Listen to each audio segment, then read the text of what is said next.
That's right, it's Big News Wednesday.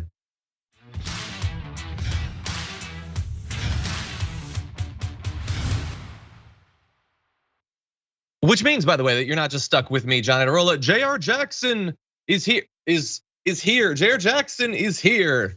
J.R. Jackson, how's it going? This is messed up. I don't know which way to point. This is the wrong way. I know, it feels weird that it's like reversed. He's over there. He's also, by the way, right on the other side of that wall. No lie. It's weird. We're so close. There's a wall right there. And actually, if John yells, which I've heard him yell on his show, I can hear him still. I'm like, John is over there. Inconceivable.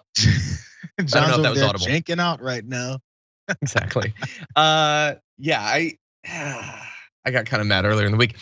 Anyway, very glad to have you here, JR, especially because I'm just gonna say it. We have got a rundown today.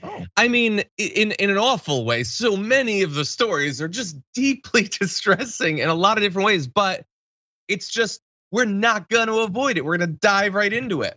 We fit in as much as we can, and I will add, there's several things I wanted to talk about on today's rundown that we couldn't quite fit. That JR, I saw you had on your show, and for each story, it's like, oh, I wish I was covering that too. But you could.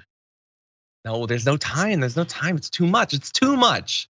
Okay. Can I have a side note conversation? We used to do this more, and I know we get to things and it's fine, but really fast, because I eavesdropped on your Friday show with Brett. Sometimes I do that because on Friday, I'd be like, oh, I have a couple minutes. Let me just see what they're talking about. I like to see the beginning of your show, John. I actually do. I really enjoy it. Thank you. And I think Brett said it, because I came up somehow. I don't remember how, but I came up. I said, oh, they're talking about me. Good. And Brett said, JR is unpredictable when it comes to what we're talking, what maybe a topic, a story subject. He goes, he's either like, this is the most devastating, annoyingly angering thing I've ever seen, or he's like, I don't care. Yeah. And he never knows which one you're gonna get from me. And I didn't know that, but it's fascinating. I actually like that persona that apparently I didn't know I had.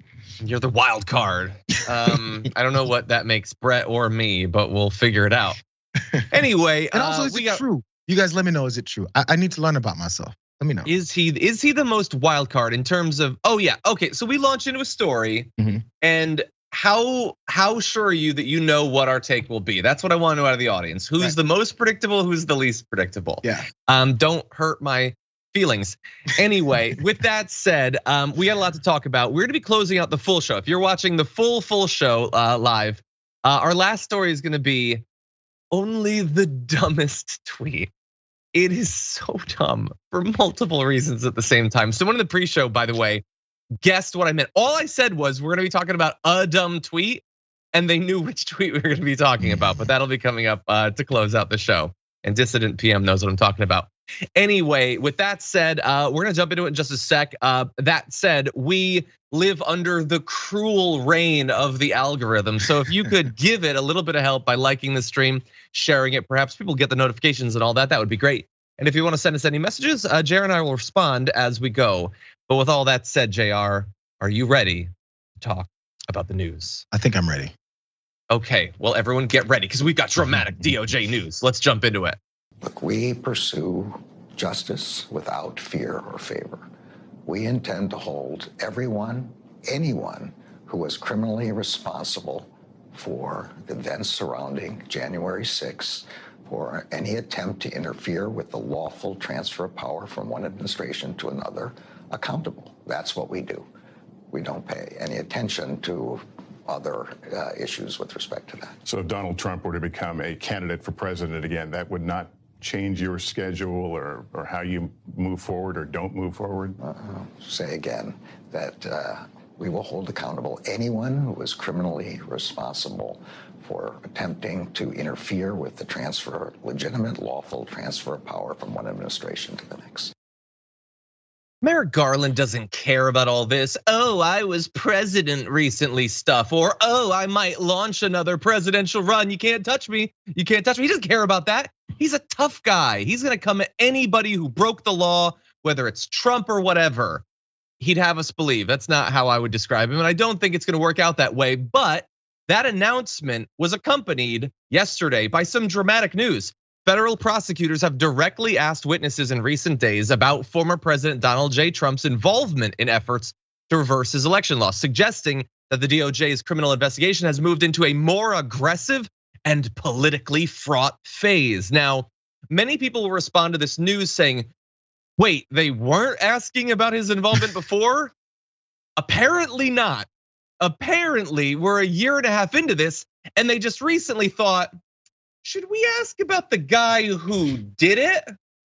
I suppose, just to dot our I's and cross our T's or whatever, we'll ask about the dude who cooed. And I like that they're moving in that direction. I can get behind this. Now, this is dramatic, provocative, spicy news. And in response to it, neither Trump or the DOJ could immediately be reached for comment, according to Axios. But by that, they mean through official means, because you better believe and bet your ass that Trump did respond to it.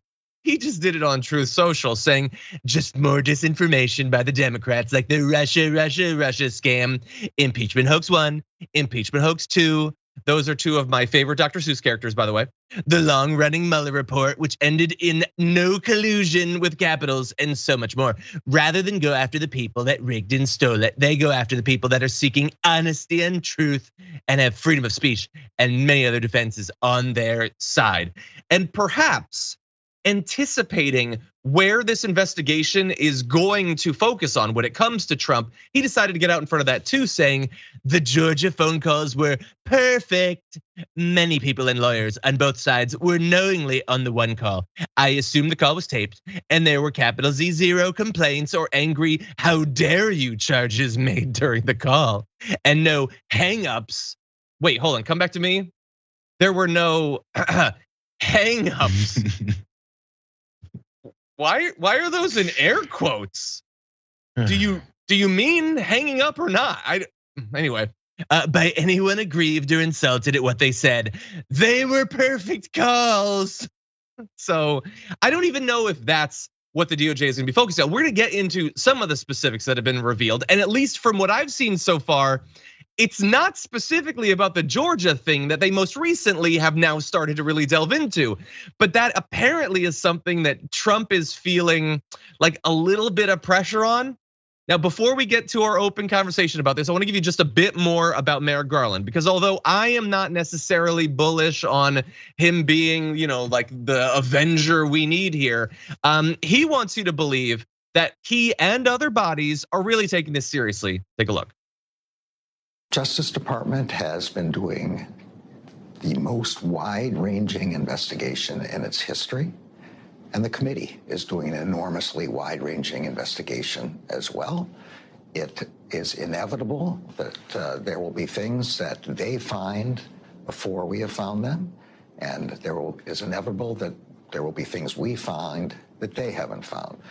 Well, what do you mean, buddy? What did you find that they haven't revealed yet? And that's exciting and plausible. They're the DOJ. They'll find things that the others didn't find. But wait, he's also acknowledging they'll find things that he didn't find? Okay, it's good to cover all your bases, but shouldn't you find it? He said in that interview, they got tons of lawyers on this thing. Also, that's their job. But no, apparently Liz Cheney's gonna track things down. Okay, that's fine. Thankfully, we have both, JR. So what do you think about this turn of events? They're looking into Trump. I'm trying to calm down from that scintillating interview that Merrick Garland just conducted. Is he like the Democratic, or I guess the Biden's choice selection that's very similar to Barr? Because Barr spoke the same way. It's a grovelly, very slow, very boring voice. We're gonna follow and proceed through every aspect possible, so that you're like, I got to stop talking. I don't care what you're gonna do anymore. I don't care that you're not gonna pursue him. I don't care that you don't care about everything that he carried out and everything that's been proven in these January 6th hearings. Just stop talking to me. That's what it always boils down to. Can you recite what Merrick Garland said in those two clips? Merrick Garland can't recite what he said in those two clips. Why is he there? Just stay shutting up and not doing anything, because all this does is prove to me that you're trying to, I guess, show some kind of damage control, or maybe speak about all the actions that you're carrying out, or just keep putting out statements and saying, we're on it. If you just say we're on it, and maybe you're not, maybe you are, whatever, we're gonna see the results, because I'm still not convinced. But if you are on it, just get on it and don't tell us, yeah, there's things that we don't know that happened. I've got 112 lawyers on this. Who cares? Bro, this is one of the most frustrating people I've ever had to listen to. And I thought it was really hard listening to Obama, but at least he was interesting as he took 45 minutes to say something that was 10 minutes long. Anyway, I just had to get that part. No. I was actually gonna point out that your impersonation of him was kind of like your Obama, where Obama will drag it out and then talk a little bit. It's like Jay Farrow's impersonation of Obama. But anyway, look at how hard to please J.R. Jackson is. You had Merrick Garland, the emperor of the DOJ, flexing all over that interview, talking about, I don't care about precedent, keep your memos to yourself, Barr, I will slap you across the face if you come near me. Now it's probably mostly for show. We know who Merrick Garland is. We know what the DOJ is under Democrats, by the way. So bear that in mind. But that I want you to know one thing though. I want to say that one point because you talk about how boring and nothing he's doing is. But if you ask any of these Fox News viewers that have been hearing about the Department of Justice and how they're pursuing charges and throwing people in jail unnecessarily, you know the mindset they've got of who Merrick Garland is. He's this blood dripping out of his teeth, savagely angry Department of DOJ head that's just pursuing all these charges that he can't wait to take Donald Trump and slam him into prison because they actually don't listen or watch anything that he says or does. This is the perception that conservatives will tell their viewers of what Democrats are, and this is the reality. No, they're just scared people. It's like why they look at Trump and they see this big figure with a six-pack abs. Then they look at the head of the DOJ and they see like Merrick Garland, the God Butcher, or something like he's gonna cut off Steve Bannon's head with a sword. He's not gonna do that.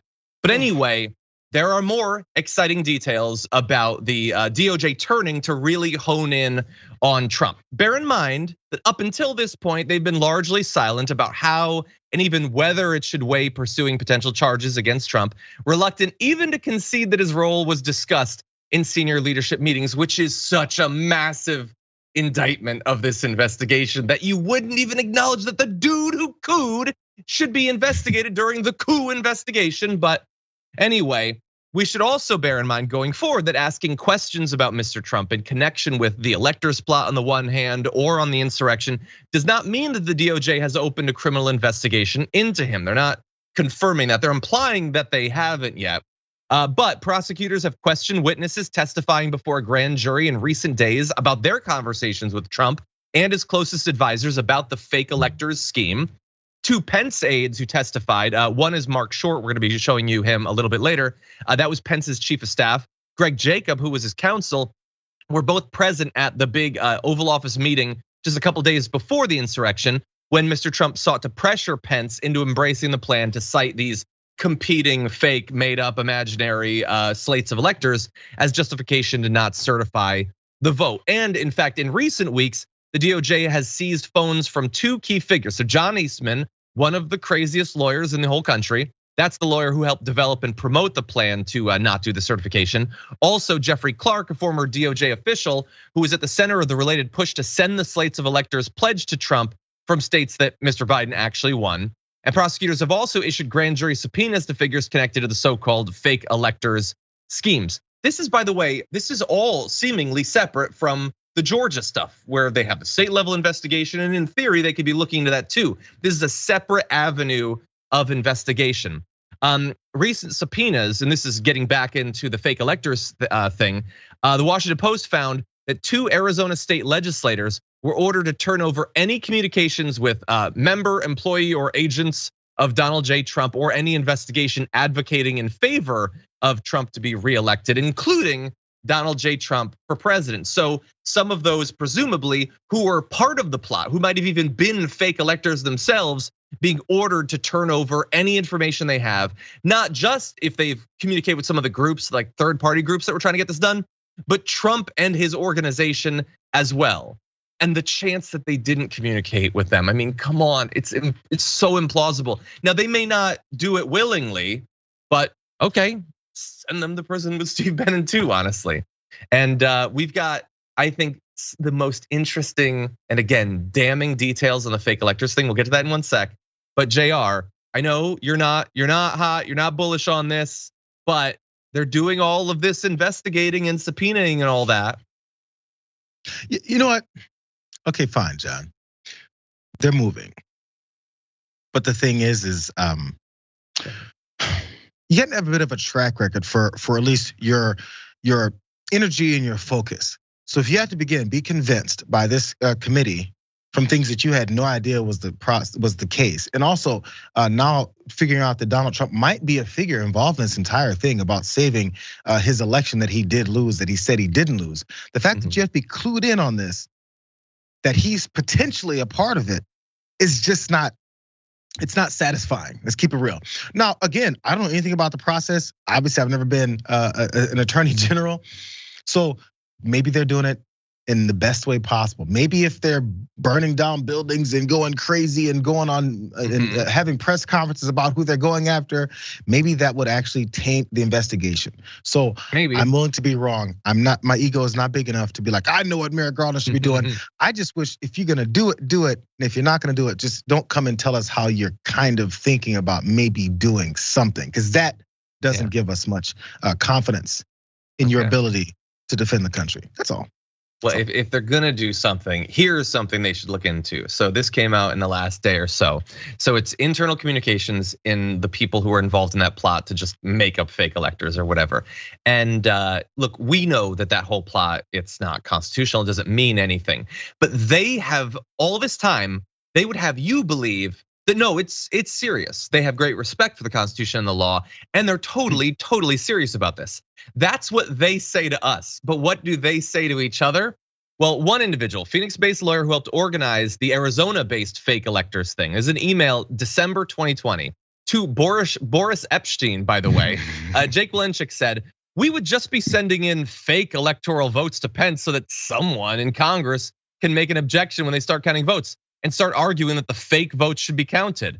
And then apparently after doing a bit of thinking about it, and I think the most important thinking in politics is always after you send the email, he does a follow-up email writing that alternative votes is probably a better term than fake votes. And he put a smiley face emoji after it.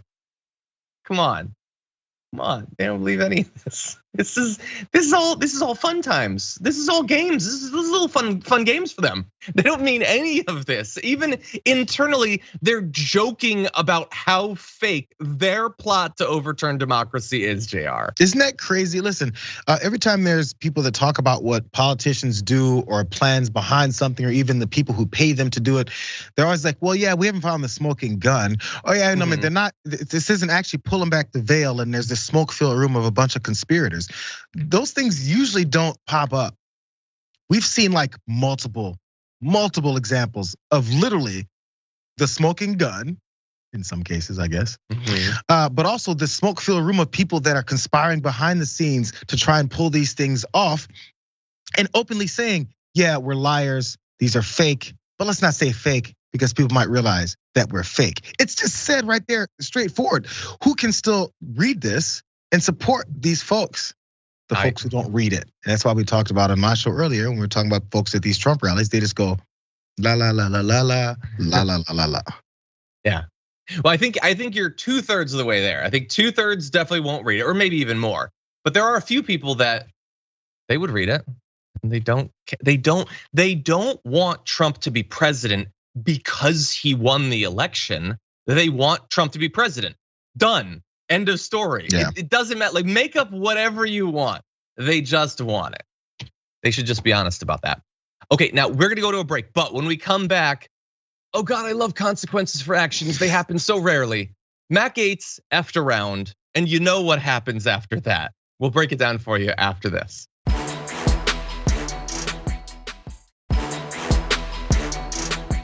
Matt Gaetz is full of jokes recently. He was having so much fun in his little speech, making fun of the physical appearance of people fighting for their reproductive rights. And that was in general. And then he decided, no, I'm gonna go a little bit further. I'm gonna attack one particular activist. And he did that, tweeting this, which we talked about earlier this week, dander raised. And there he's attempting to mock Olivia Juliana. Okay, well, she didn't like that. And so she decided to clap back at him, and we had a lot of fun with that. It's on the channel. But she also decided, no, I'm gonna make something of this Matt Gaetz. Oh, you don't want abortions? How do you like to help fund abortions? And so she tweeted, in honor of Matt Gaetz publicly body shaming me, I'll be fundraising for the Gen Z for Change abortion fund. The Gen Z for Choice Fund splits donations across states where services are most needed. And she put a link, and we're gonna give it to you too. So this contributes to efforts to make sure that these rights are financially feasible for people in a lot of different states. And earlier today, she announced, by the way, we're up to $214,000 raised off of the back of Matt Gaetz being an absolute, in the words of Brett Ehrlich, tool spank. Now, in response to that announcement, I tweeted at her because she was putting up some great memes. I tweeted at her, hit him again. And she said, give me a few minutes. And the next thing she posted was a Photoshop she made of her dunking on Matt Gaetz and announcing that it's not $214,000.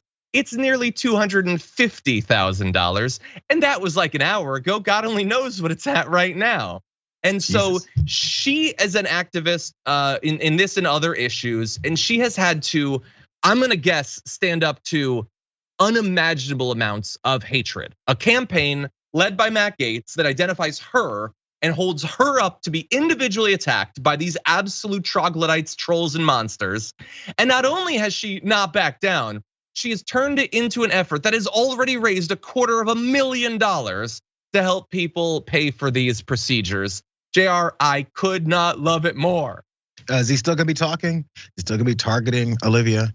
Is that the idea? Probably. Is that the process here? Because again, like I said, when this first thing all happened with stupid ass Matt Gaetz, this is their argument. This is their best defense for their push to take away reproductive rights in the country. It's you're ugly, but you're fat. That is the start and finish of their entire political belief system behind this whole push to take away people's rights. It is you're ugly and you're fat. And he thinks, let me go ahead and tweet about it too, and that'll help me more. They don't understand that people actually have a belief system. They actually have an agenda. They actually have a bottom line they want to get to that's gonna actually assist Americans and actually get them to a point where they have a better life, where they're happy, where they have an opportunity for this whole American dream that we always talk about that we actually don't believe in. To start and finish, when you're dealing with idiots whose worldview is about 5 minutes long, it's very easy to undercut them and easily use their stupidity to actually get to your end goal, which I don't even think is the end goal, as you pointed out. Let's see where this actually goes, and we'll see if Matt Gaetz has more to say out of his stupid face. Oh yeah, no. I hope he does. Matt Gaetz, say some more stuff. Talk. We'll fund some more abortions for people who desperately need the money. Come on, you got some more little jokes? You gonna steal and misappropriate some more George Carlin quotes? Look up other comedians. You want to get some, I don't know, use some Dave Chappelle, use some Joe Rogan, use whatever you want. We'll raise some money off of that too. Use some Mark Short, because he had some good things to say. He does. Oh, we're gonna be playing that, don't worry. But anyway, I said that I couldn't love Olivia Giuliana more. No, it turns out I could because she proved it to me. She tweeted, fun fact, I went to a WWE style wrestling camp at age 13. That's how she learned to take on authority figures or bad guys. I was a big fan in high school of wrestling too, so I personally love that. Also, from watching that, I decided to grow my hair out to be like Rob Van Dam, and that was not one of my better choices. But anyway, you're lying to me. You're lying to me. It's freshman year. I was one of those people. We need anyway. This is really before phones had cameras on them, but it wasn't good. Anyway, I looked like Jesus, but in worse shape. Okay, so she goes on to say, my mother always taught me when I was growing up that I should never start a fight, but if someone else started one against me, I should finish it. And although I have a feeling this fight is far from over, I'm certain Gaetz will not be the one winning it. We're gonna love that. And then also, this is just such a specific thing. I feel like it was tailor-made for me. She photoshopped this of her as Thanos and them. They're the stones of power. She's using them to accomplish her goals. I just love it. By the way, she's been challenging him to finally address this. He keeps putting out things through like his spokespeople. He won't actually address her now. Maybe he's worried she'll raise 10 million, I don't know. But a spokesperson put out a statement saying, with Roe v. Wade overturned, America is now a pro-life nation. No amount of solicitations will change that, except that it will, because the money's gonna go towards those procedures. You can't deny that. He goes on to say, Congressman Gaetz never mentioned the adult's weight. Leftist media did. Which, first of all, highly cowardly. So now you're a monster and also you're a coward. That's fun. Second of all, yes, he damn sure did. we played the video on the pre-show yesterday. A reporter asked him, so wait, are you saying that these protesters are ugly and fat? And he's like, yes. So it's a lie, and you're awful, and you're a coward. And I would be cowardly too if something I had said was being used to raise this much money, but let's just point out what he is. That's Matt Gaetz. What a loser. Again, so you need to go through a spokesperson in order to give your point of view after you've said plenty yourself. You put your stupid face in front of cameras all the time and say these ridiculous things. And then once it gets laughter from your minions, then it's a great thing. But when someone actually challenges you and asks you, so what do you think about the fallout and actually the results of your words and your actions? Spokesperson has to go and talk to you guys about it. I can't talk about this anymore. 100%. These are the people you follow. Yeah, suddenly he doesn't have anything to say. Funny how that works out. Anyway, if you would like to participate on this massive financial dunking on Matt Gaetz and at the same time help out people who might need it, here's a shot of the Gen Z for Choice abortion fund page. You can go to secure.actblue.com/donate/Gen Z for Choice. But if you search for the Gen Z for Choice abortion fund, you will definitely find it. And as was said earlier, it goes to efforts in a lot of different states where this is desperately needed. Needed now more than ever. It was needed before, but even more now. And endless credit to Olivia for doing this. Really do love it.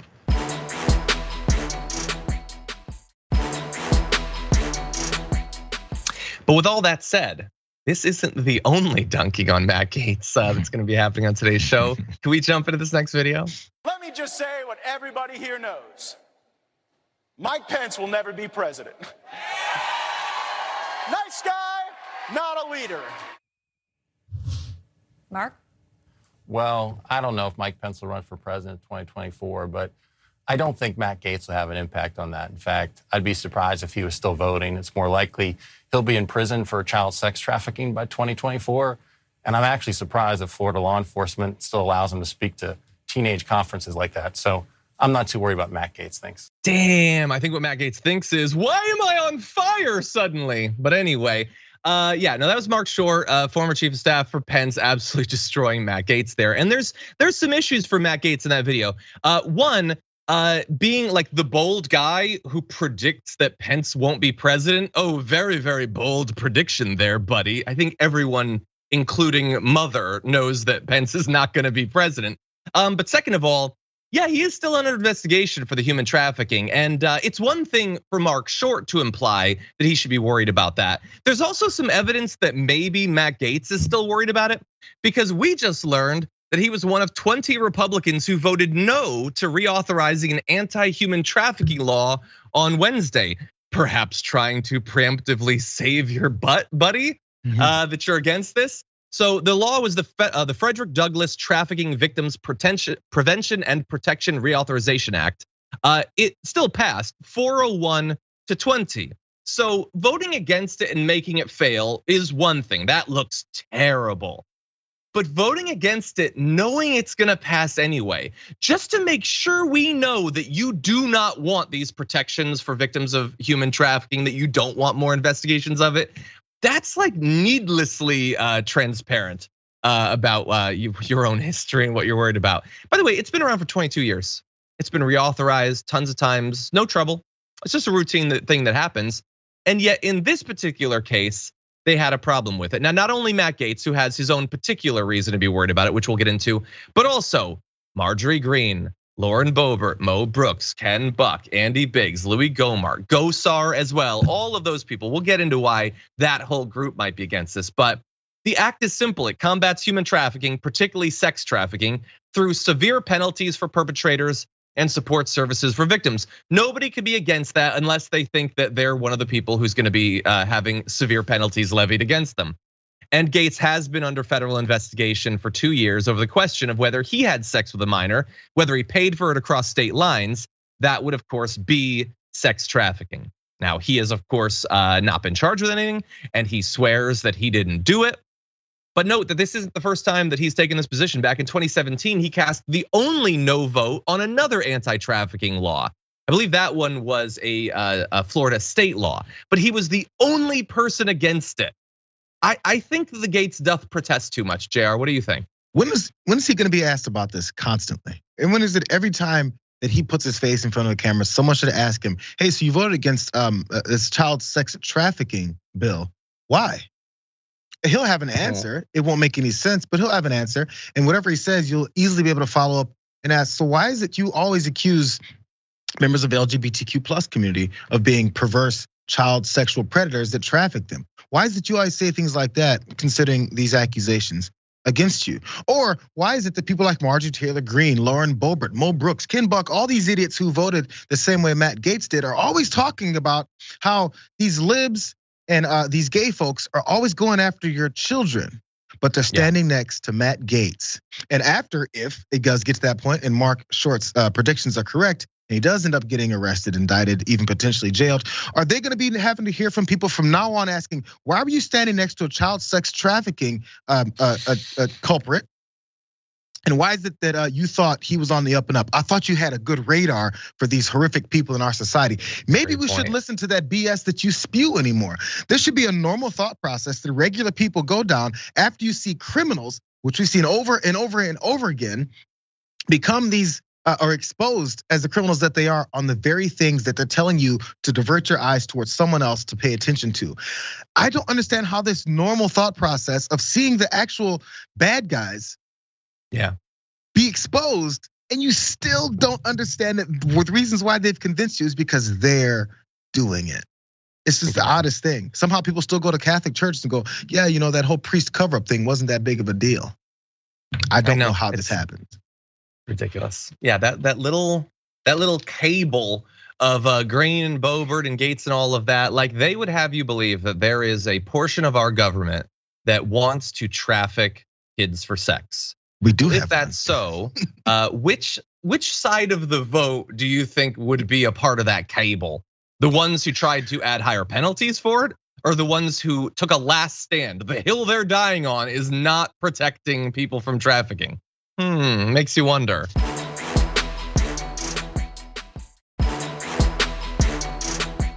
We need to progress to some truly dark news. Federal prosecutors say that a former Marine was plotting a series of mass murders as well as politically motivated rapes to, in his own words, decrease the number of minority individuals in the United States. Now, thankfully, they stopped him, but this is a reminder that these sorts of people and this corrosive, toxic white supremacist ideology is alive and well in law enforcement, in the military, and they've got more and more media figures to watch if they want to stay really mad at non-white people in America.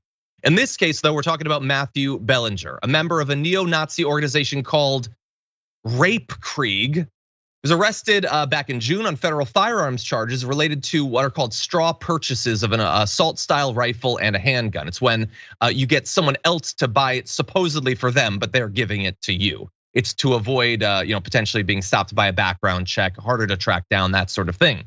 A detention memo filed by prosecutors in Hawaii said Bellinger was aiming to bring down, quote, the Zionist order of governments, if you needed any more evidence about the sort of person and ideology that he is a part of. So he was in the Marines for 2 years, back in 2019 to 2021. So very recently, was removed with a other than honorable discharge, a punishment reserved for serious misconduct.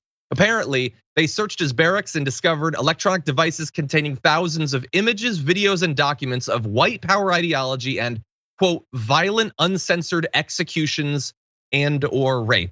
Let's pause for a second. This is exactly what we talk about constantly. There are a relatively small number of people, but enough in a country of over 300 million that just want to kill. They want to commit violent sexual crimes.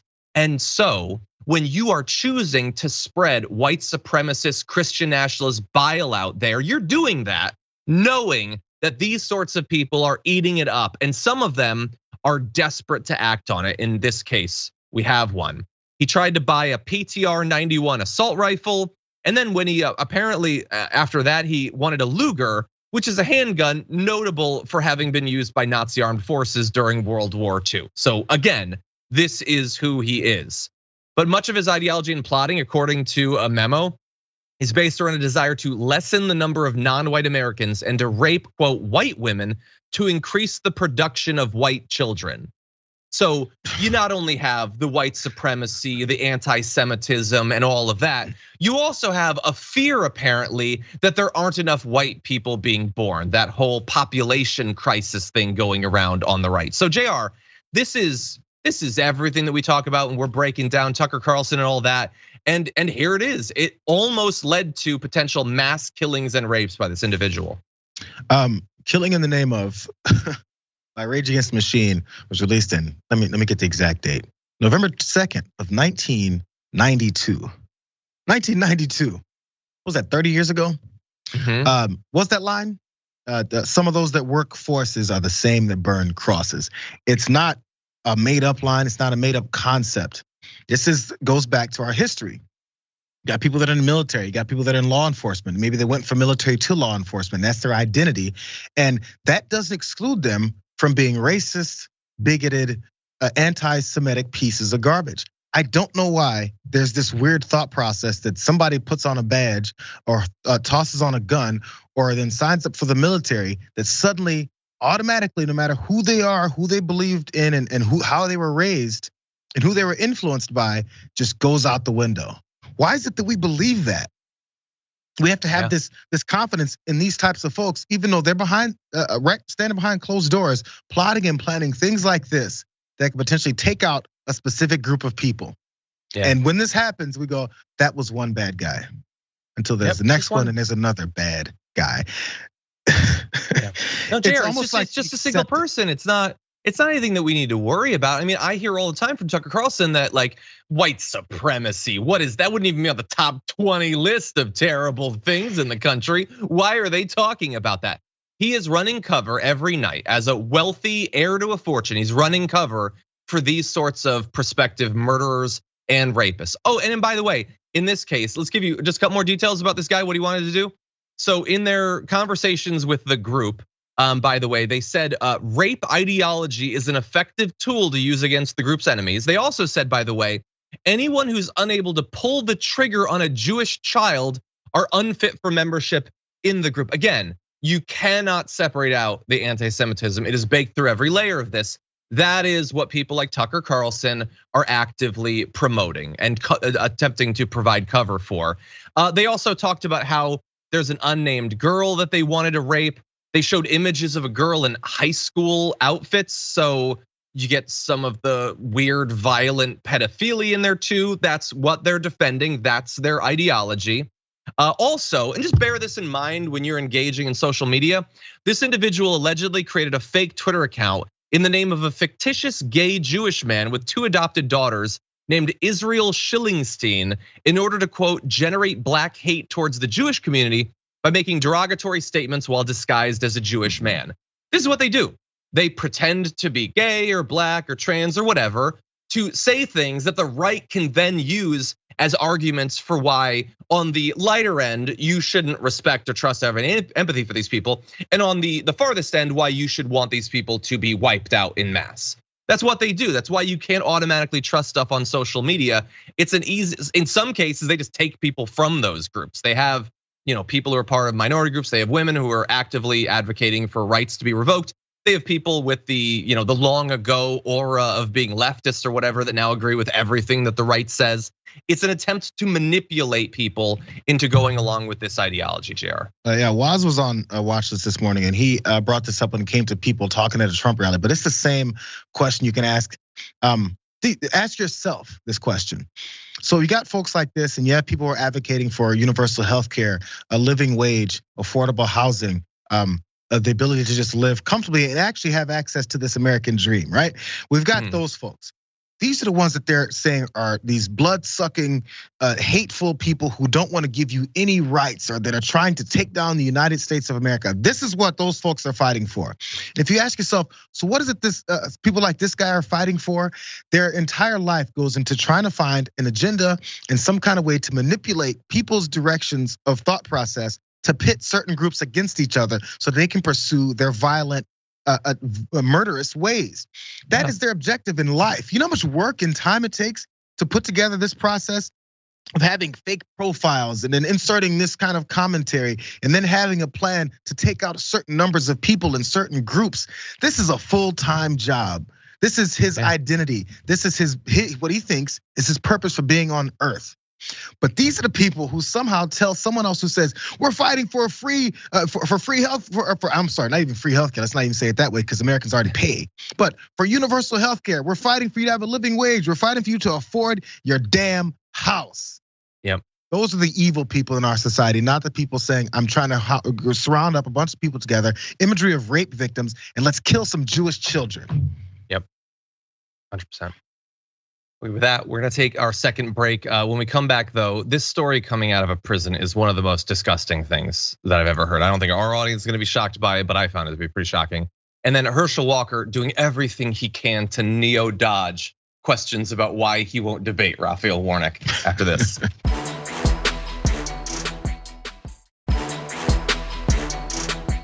Okay, I think we can fit in both of these stories. We're gonna have to be relatively quick on both of them though. But with that said, let's jump into this. One of the most disgusting stories involving a prison or even involving law enforcement that I can remember happened at an Indiana jail. Understand, we have no lack of stories involving cops and law enforcement officers doing the wrong thing. This though, like everyone should be focused on this story. Women at this jail were apparently subjected to what is being referred to as a night of terror when one of the guards allowed male detainees access to their cells. And now the women are suing, and we're gonna give you the details. The lawsuit is against Clark County Sheriff Jamie Knoll, former jail officer David Lowe, and other unknown jail officers as well. The lawsuit alleges that an ex-corrections officer gave male inmates keys to access the female side of the jail, which allegedly led to attacks, threats, and rapes behind bars. Lawsuit claims that the incident started with a $1,000 bribe to David Lowe, who's a now former corrections officer. You can see a mugshot of him here. So according to the lawsuit, he was given $1,000, and for that, he was willing to let multiple male detainees assault, threaten, rape, and who knew, maybe murder the women in this prison. And he allowed all that to happen, despite his training, despite his ethical obligation, despite all of that, for $1,000. We're gonna give you more details. So apparently he provided them keys. 2 inmates initially used the keys to access the female pods. They then threatened the women, saying that if you press the button that's apparently there to call the officers, they would kill them, okay? And honestly, I guess the joke is on the women in this case, because even if they'd pressed it, God only knows if they would have gotten any help, because apparently the male officers were as in on this plot as the male detainees. So they went and got more of the men who came in, eventually assaulted, attacked, and raped multiple of the female inmates. After multiple hours, a woman did hit the button, began screaming to call, and with that, the male inmates did finally retreat. After that though, there seemed to be more punishment against the victims of the attacks and rapes. They were told that they lost their dark privileges. So for the next 3 days, the lights remained on in the female pods. The female inmates were put on lockdown, taken to holding cells to be questioned, and their belongings were rifled through, shook down, and in some cases destroyed. Because of course, they're the ones who need to be investigated after all of this. Well, now, thankfully, there's a lawsuit. Hopefully, we'll get justice. But this is, JR, I think one of the most disgusting stories I think that I've ever heard that we've had to cover on the Young Turk. You know what's weird? Sometimes you hear women hear about a sexual assault case or hear about someone who's a rapist, and then whenever there's men that are defending and are saying, "Well, we don't know what happened yet. What was she wearing? But oh my God, she's too ugly for that." All those types of things. Sometimes women will say, "Hey, see all these guys that are defending these rapists? I think they're defending them because they're just like them." And sometimes these guys get offended and go, "How dare you say that about me? I have no affinity or connection to these rapists." But you're defending him. And in this particular case, when it comes to prison guards, there's this mindset that the only kind of guards that end up being corrupted by maybe some criminals that are in the facility are just women who want to fall in love with a convict. It's weird though, because I wonder how much it happens when male guards like these assist other inmates in carrying out widespread rapes of other women that are inmates as well, because they feel some kind of weird connection to them. Yeah. When it comes to sexual assault, for some reason, why is it some guys who are in corrections have this weird affinity and connection to the criminals who commit these kinds of acts? It's really 100%. Weird, and maybe we should reassess the way that we think about these types of assaults and whether or not we're putting the the onus on the victims more so than the culprits. We'd like to do that even outside of prison society. 100%. So disgusting. Okay, with that, we're gonna end out the hour changing up to something very different. When you're ready, you can launch into the next video. Well, first of all, Senator Warnock has nothing else to talk about. He don't want to talk about the high gas prices. He don't want to talk about the high groceries. I've told him many times, I'm ready to debate him anytime, any day. Well, if he doesn't want to talk, and if you're ready to debate, I know one way you could do that. You could debate him, you know? I just want to make it for the fans, not about a political party or about some media. And all he's doing is talking. I want to make it a fair and equitable debate for the people. Are you worried about the moderator? No, what I like him to do is he knows this. There's a lot of outlets that want to host this debate. And I'm saying, let's get together. I'm willing to cross the aisle and talk to him and say, who's going to host this debate? Not do it on his terms, but do it on the terms that the people can see the contrast between he and I, where I don't want men and women's sports. I'm not going to have that. I don't want to see high gas prices. I want to see the crime stop.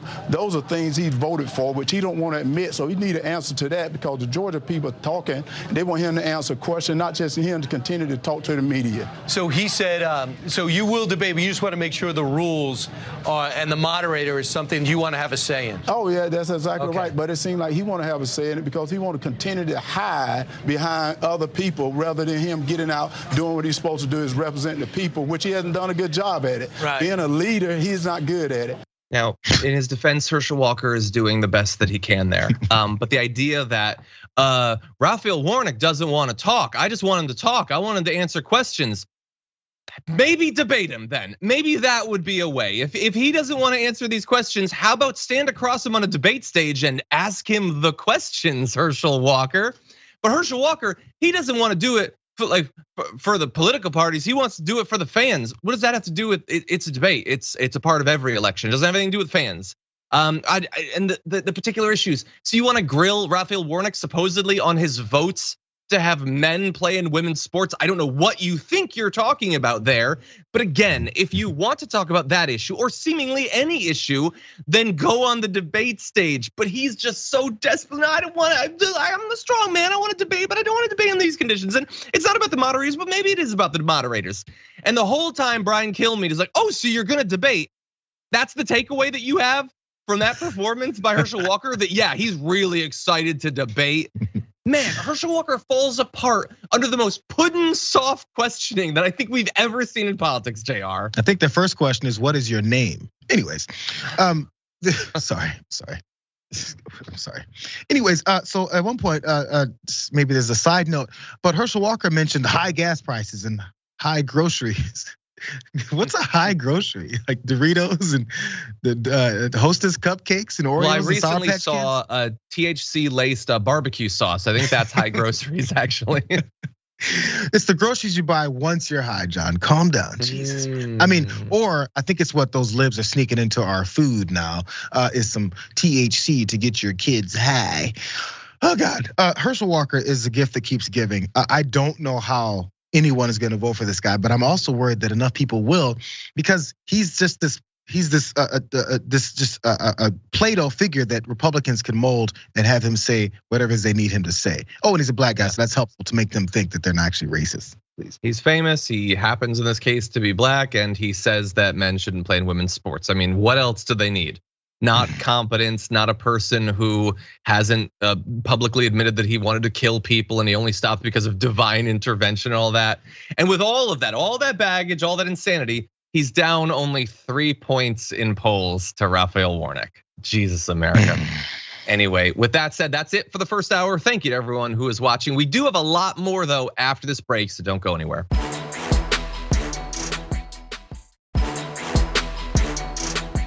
Strategic Diversity Dragon wrote a comment. John looks like a European soccer god. Side note, speaking of hot, you guys do want to see John in a tank top. Dude has been working out. Let's keep it real. Dude has been working out. I think the 20 pounds that I lost, I think John picked up around shoulders and arm area. I want to make sure you guys understand that. If you catch him in the streets, do not confront him. He will knock you TF out. I did gain the weight. You missed a little bit in the targeting of where it went.